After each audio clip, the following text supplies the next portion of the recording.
മോദി സർക്കാരിന്റേത് ന്യൂനപക്ഷത്തെ ലക്ഷ്യം വെച്ചുള്ള വർഗീയ ധ്രുവീകരണമെന്ന് പ്രകാശ് കാരാട്ട്. ഇക്കാരണത്താൽ കേരളത്തിൽ LDF സർക്കാർ തുടരേണ്ടത് ആവശ്യമാണെന്നും പ്രകാശ് കാരാട്ട് പറഞ്ഞു.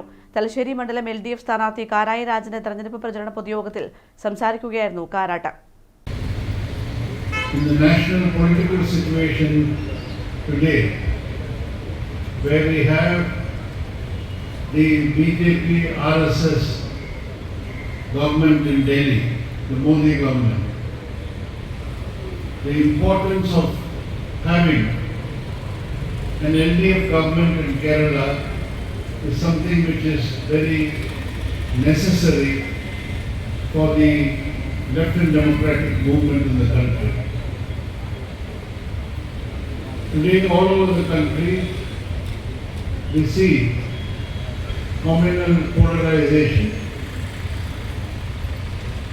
Every day there are reports in some place or the other of communal incidents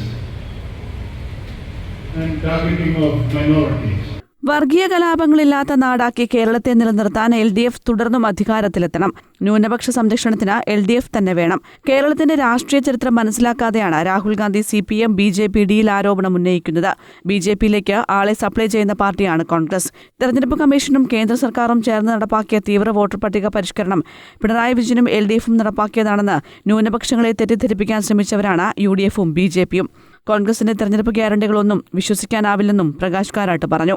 പുതിയ ബസ് സ്റ്റാൻഡ് പരിസരത്ത് LDF തെരഞ്ഞെടുപ്പ് റാലി ഉദ്ഘാടനം ചെയ്ത് സംസാരിക്കുകയായിരുന്നു അദ്ദേഹം. അഡ്വക്കേറ്റ് MS നിഷാദ് അധ്യക്ഷനായി. സ്പീക്കർ അഡ്വക്കേറ്റ് AN ഷംസീർ, സ്ഥാനാർത്ഥി Karayi Rajan, CK Rameshan, MC Pavithran, Karayi Chandrasekharan, CP Shaijan, Prakashan master എന്നിവർ സംബന്ധിച്ചു. News bureau, Thalassery.